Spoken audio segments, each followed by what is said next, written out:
Hello all, welcome to the Lunar Sea Spire Cartoon Fan Podcast. This is episode 298, and today we'll be talking about All By Mao Self from Mao Mao, Heroes of Pure Heart. I'm GC13. And I'm David. So Mao Mao's a pretty tough guy, isn't he?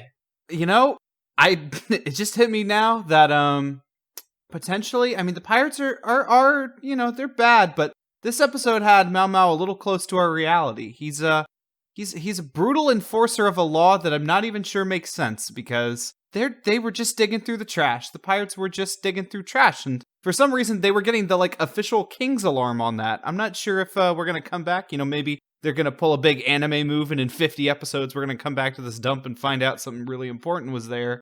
But this was a pretty low moment for Mao Mao and friends beating up people in the trash. I think what we found out is that trash ain't free. Trash ain't free, my friends. Badgerclops is full of so much wisdom. Always undercut by some stupidity, though. Honestly, I wish they'd shown the consequences of him and Adorabat eating the pizza from the dump, but it actually looked pretty fresh. Yeah, I mean, who would throw out such a good slice of pizza? I mean, it was the cheese was bright. It was bright. But yeah, this was just a truly... I mean, I don't know what episodes are most competitive for goofiness in Mao Mao, but this one is up there. It is just truly stupid, and I love it for that, because what is the plot? Mao Mao tries to seek out being some ultimate adventurer in his mind by weighing himself down with, of course, the classic leg weights, but even more stupidly, the scorpions in hand. This just got to be one of the best visual gags they've done in this show, because it's just so purely stupid. Mao Mao is just so dumb. He's so dumb, and I love it. I love that he thinks that's what's going to help him. He's somehow able to make a sandwich without realizing he put a brick in it. How did he even manipulate the ingredients? He was holding the scorpions. I do love the effectiveness of the dentists, though. There are some capable people in Mao Mao's world that can handle, even the dumbest tooth cracks. I mean, and his teeth were beat up and instantly fixed. I really want to see the dentist episode to see where the actual true medical professionals lie. The same people making the tech in this world that just is also seemingly unable to be produced by any of the characters we've currently seen in the show. They've got some amazing stuff working behind the scenes. I think they use the Toon Force for some of that. That's the only way they could be so powerful. He should have just said, cut to the next scene, so that his teeth could heal. That could have been what he did, but the dentist probably hooked up a bicycle pump or something to his teeth, and then just, a few pumps would probably have those teeth grown back out again. That's my theory anyway. I mean, I didn't get a Toon MD or anything.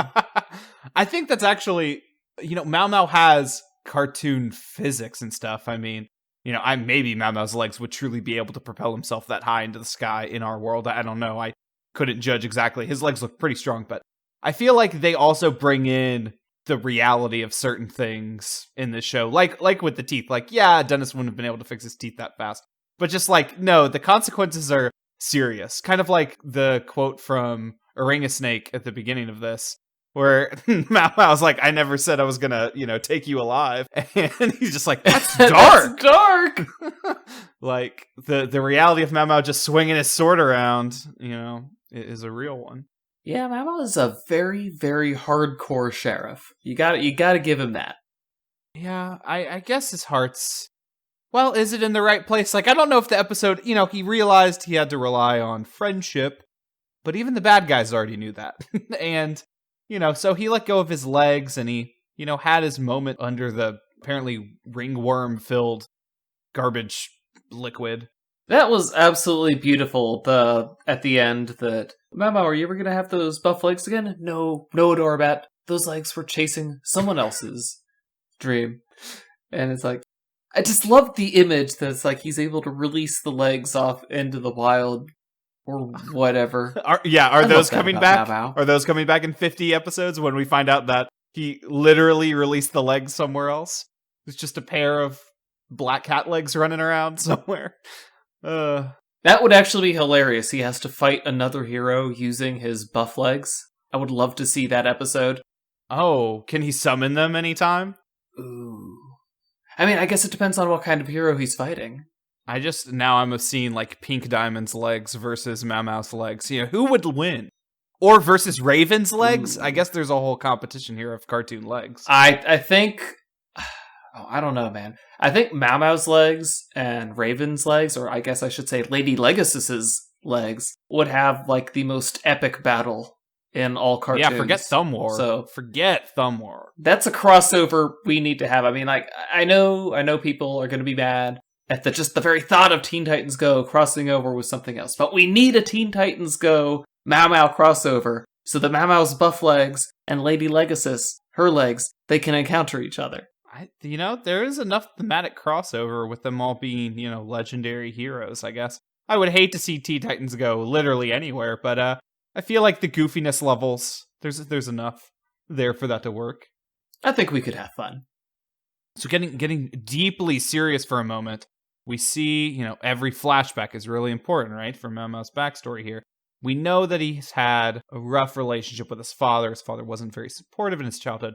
But I always wondered what were his sisters like, right? Because it's not like he's calling them up every day, and they're not calling him up, So what was that like? And we see just the briefest stint of laughter at Mao Mao's expense as he's just playing pretend and pretending that he's a hero, and his sisters are mocking him. Now, I don't know if Mao Mao is presenting that memory to us correctly, because we've seen that Mao Mao just lies about the past. He has a completely warped idea of what the past was, right? With this whole, like, How I Met Badger Clops story.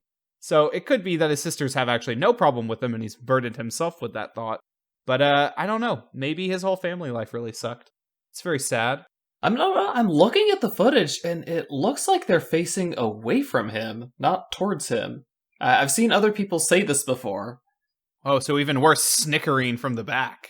I mean, they are legendary heroes. They, even at this point, they're still far into their training, so they might have eyes in the back of their head be watching him, but they might just be laughing at something else and be completely unaware that their brother just tripped and fell in the mud. Ooh, maybe that would be, kind of like recontextualizing the Badger Club story within the same episode.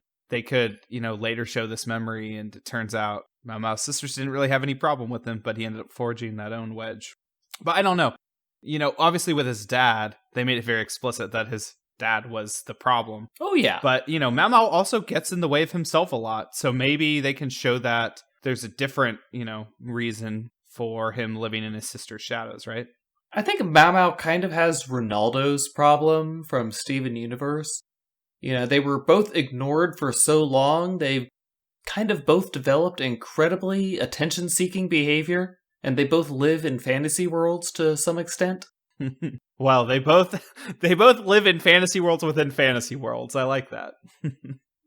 Yeah, it's fantasy squared up in these businesses. Now what we need Ultimate Ringo to show up as one of Mao Mao's villains. Like somehow the Ruby Pureheart conjures up the Ringo Zone where Ringo is trapped. That would be another wonderful crossover. That villain is perfectly fitting into Mao Mao's world. I mean, even the puns that Ringo likes to make would fit right in. Oh yeah, with all the god awful things that the pirates say. You should have outfoxed me when you had the chance. I finally realized that the goofy accents that the other pirates have are sort of like stereotypical criminal accents. Like you got the gangster one and like the Wild West accent. I'm not really sure what the giraffe is. It's kind of like also a I'm also terrible with accents, but it also reminded me of like a New York or Boston, one of those times. Maybe we have two gangster representations. Oh, Rimaraff is so adorable. Hey, maybe we could use this half-broken bicycle. Okay, yeah, why don't you put that on the pile, Rimaraff? We'll try that later. They're like children. It's just so funny how big a heart that combo snake / orangutan have. I'm gonna say he does have two of them. Right, he has two hearts. I still can't wait for the episode that features the orangutan and that whole thing going on there. But they're not particularly evil, They're good. I feel like I haven't seen the pirates truly terrorize any of the citizens. They're kind of like just off trying to steal things or do things, but have we ever seen them directly confronting the safety of anyone?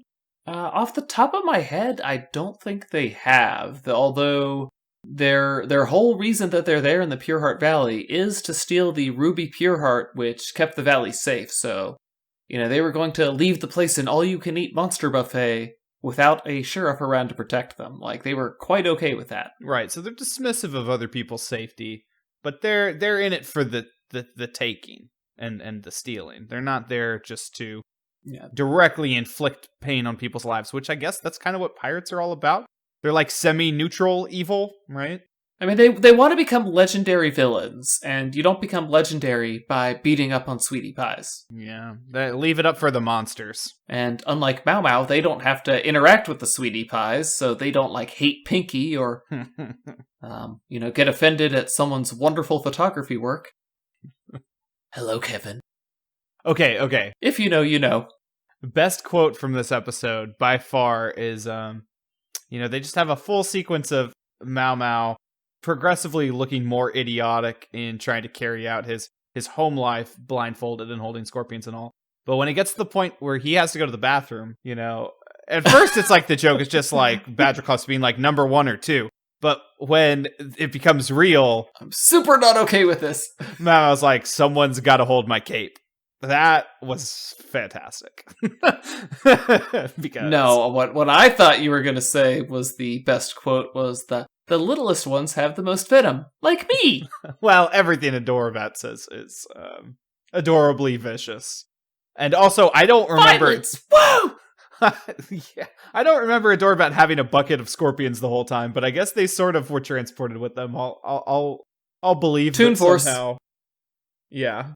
She will become mighty one day. I mean, she's already pretty strong, but she'll become a legendary hero one day. I like how in this episode she's able to effectively use a single smoke bomb to distract the pirates. I had that Adorabat video. Character growth. Yeah, that's right. Adorabat keeps being a better fighter. It's subtle, but it's honestly not even that subtle. I wonder, though, Adorabat's entire body could fit inside the leg gauntlets. Like, we saw what it did to Badgerclop's head, which was a fantastic final episode gag that literally lasted 2 seconds, and it was beautiful. But now I want to see the theory of what happens if you just put Adorabat in that thing. What are you going to get? I mean, for some reason, part of me wants to say Golbat. Just a pure Pokemon evolution. I like it. Actually turns purple and all. Yeah, she just turns into Golbat. So that's my theory. Wait, is Golbat the second or third? There's Zubat? Golbat is what Zubat turns into. Okay, so that's not the purple one. That's just the bigger wing one. Yeah, I don't know. What's the final one? This deep Pokemon lore. I don't know. Pokemon with numbers above 151 are a mystery to me. Oh, that's true. That was introduced in 2nd gen. Tune in for our coverage on the Pokemon anime. Maybe. I mean, it could happen. It's been a long time. Now, I did mention before how Mao Mao lives in a fantasy world. I love how he can fall off of the Aerocycle just completely randomly, and then he will convince himself that he aimed himself. That takes delusion. Okay, yeah. I love that Mao Mao can so strongly believe in the most false thing. Like, it's not that he's just lying to his friends, but he truly will convince himself that he really did use his superior eye powers and, ability to control his hands to flap and move his body in midair to destroy a monster. Although maybe that did really happen. I don't know. I'm getting gaslighted by Mao Mao. I don't even know anymore. Yeah, Mao Mao's only pretending to be a doofus so you don't realize what a genius he actually is. That's some next level stuff right there. It's always a mixture, He may be an idiot, and God is he an idiot. But sometimes, maybe he is a legendary hero. Well, he'll become a legendary one day, I have a hunch. If he lets his sisters back into his life, maybe. Oh, he doesn't have to play second fiddle with them. He'll forge his own legend. One that does not involve drowning in a garbage pit.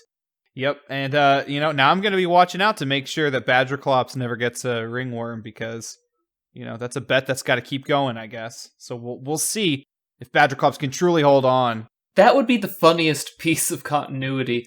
I like how you have Rick and Morty, where, well, can you let me out? If I die in a cage, I lose a bet. And then we have Badgerclops. If I get ringworm one more time, I'll lose a bet. How many times did this guy get ringworm where he had to get in a bet with someone? And also, is it Mao Mao? else are they interacting with? Yeah, I am assuming it's a bet with Mao Mao. I guess cats are liable to get ringworm as well. I do want to close out the podcast by saying that even though Mao Mao is very delusional sometimes, and he's very stupid, he is genuinely amazing. Like, when he grabbed that feather out of the air, like, that's not an isolated incident. He has genuinely fantastic reflexes. So it's not just that he's mean with a sword. Like, those two hands, lethal weapons. Yeah, no, he's legitimately skilled, and he should, believe in himself more of the time. He needs to believe in himself, not in a false legend he imagines. Right. And this show is interesting because, like we've mentioned, we see Adorabat grow in fighting skill episode to episode. I don't know if I truly think that Mao Mao, we've seen him have a lot of moments, but I still feel like episode to episode, he's still kind of reset a little bit. Yeah, he's the static character. It's Adorabat who's growing in the background. Yeah, I wonder at what point the lessons will compound or he'll finally feel more confident, because it still feels like any episode he could still have basically the same struggle and you wouldn't question it because you're like, yeah, but that's realistic. I mean, insecurities don't go away week to week. I don't think he's going to become a better fighter fighting the Sky Pirates. I think he was right about that in this episode. He needs some worthy foes to kick him into shape, or kick him into higher gear, I should say. He's already in very good shape. Yes, he is. There's got to be bigger threats in the world that at least his sisters are fighting off, right? Like, why? Yeah, sure, there are some monsters in the world, but I mean, that Ruby Pureheart is ginormous. Who's behind that? And did they create it for some greater purpose in the past? I don't know. But with that musing, I think that brings us to our end of All By Mao Self. Join us next week. Until then, I'm GC13. And I'm David. Leave us a review on Apple Podcasts, I guess. Later, everybody.